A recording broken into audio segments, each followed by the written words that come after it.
Di dalam dunia maya yang terkadang gelap dan penuh ketidakpastian, kisah pilu seorang wanita yang bekerja sebagai pemuas lelaki hidung belang, harus kehilangan nyawa, usai 4 kali melakukan mantap-mantap. Berawal dari seorang pemuda yang kesulitan ekonomi menjajal layanan mantap-mantap. Kisah ini menjadi sebuah keputusan keji, membuatnya terjerat dalam kisah penghabisan yang mengguncang.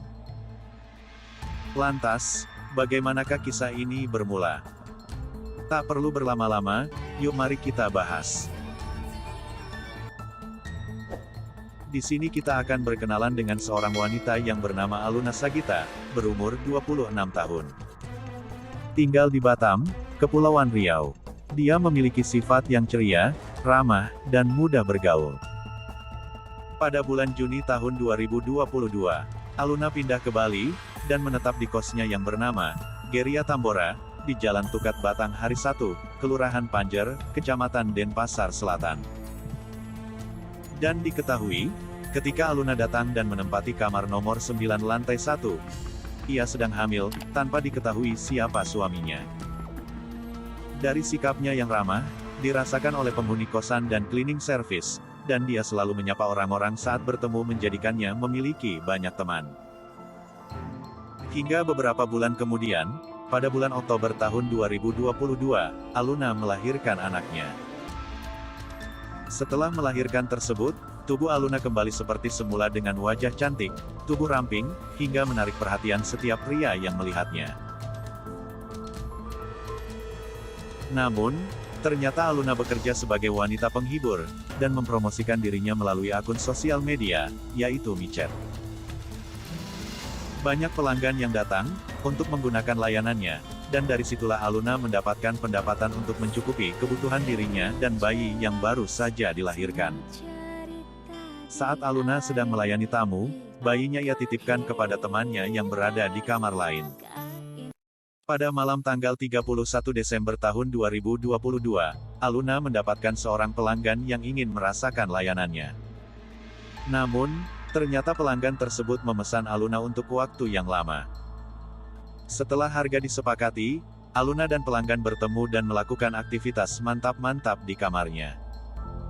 Lalu, singkat cerita, pada malam itu seorang teman Aluna yang bernama Arani, berusia 22 tahun, datang ke kamar dan mengetuk pintu, namun tidak ada respon dari Aluna. Meskipun dipanggil berkali-kali, Aluna tidak memberi jawaban sama sekali.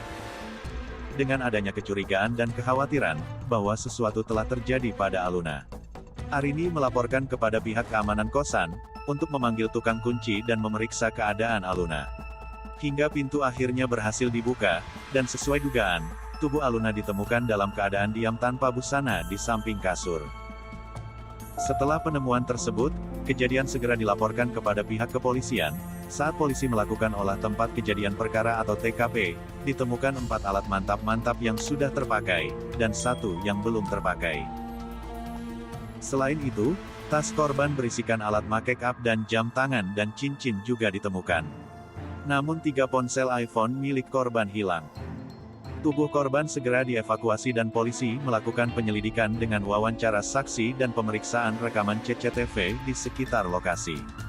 Dari hasil pemeriksaan forensik, diketahui bahwa korban yang nama aslinya adalah Fitri tersebut, memiliki luka lecet pada bagian leher, luka di bagian kepala, serta retak tulang leher akibat lilitan kabel pada leher, dan luka dari benda tumpul.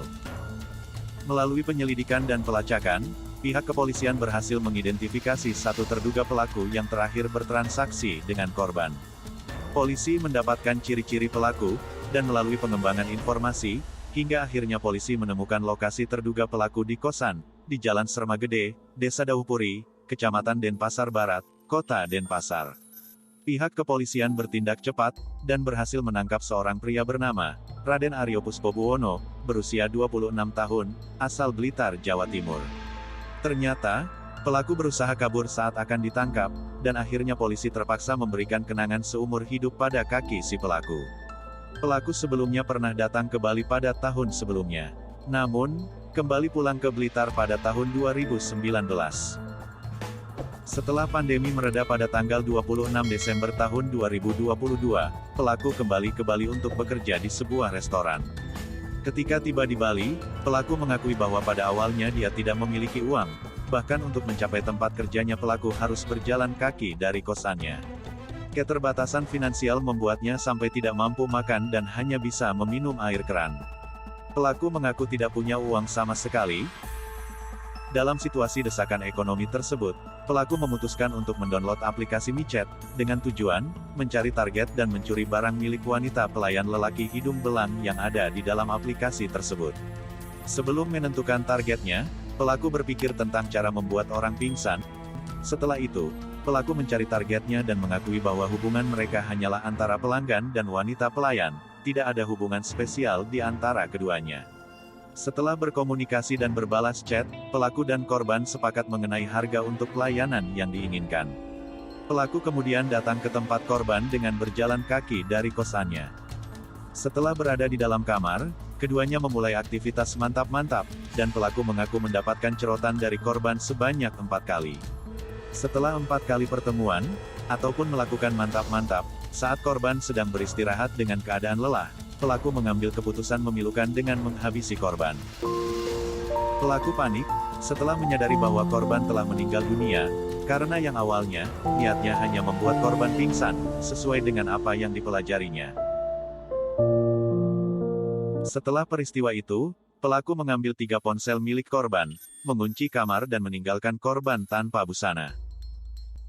Kasus ini terungkap, setelah korban ditemukan. Dalam penyelidikan polisi tidak hanya menetapkan pelaku utama sebagai penghabisan, tetapi juga menetapkan 3 tersangka lainnya. Mereka dituduh membantu dan mempromosikan korban dalam pekerjaannya. Ternyata korban tidak bekerja sendirian, dan ketiga tersangka ini berperan sebagai operator yang membantu mencari tamu untuk korban. Polisi mengambil tindakan terhadap ketiganya, dengan ancaman hukuman 6 tahun penjara. Terungkap bahwa pelaku atau kelompok ini sengaja melakukan tindak pidana pencurian dengan kekerasan, kuras dan menghabisi untuk menguasai harta milik korban yang menjadi target mereka. Kasus ini akan disidangkan dan pelaku terjerat pasal pembunuhan tidak berencana, dengan ancaman hukuman maksimal 15 tahun penjara. Teman-teman semua, menurut saya, hukuman yang didapat tidaklah setimpal. Bagaimana menurut pendapat kalian?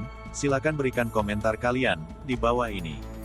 Dan pesan yang dapat kita ambil dari cerita ini adalah, kisah ini menyoroti resiko ketidakpastian dunia maya, dan dampak keburukan pada kehidupan nyata.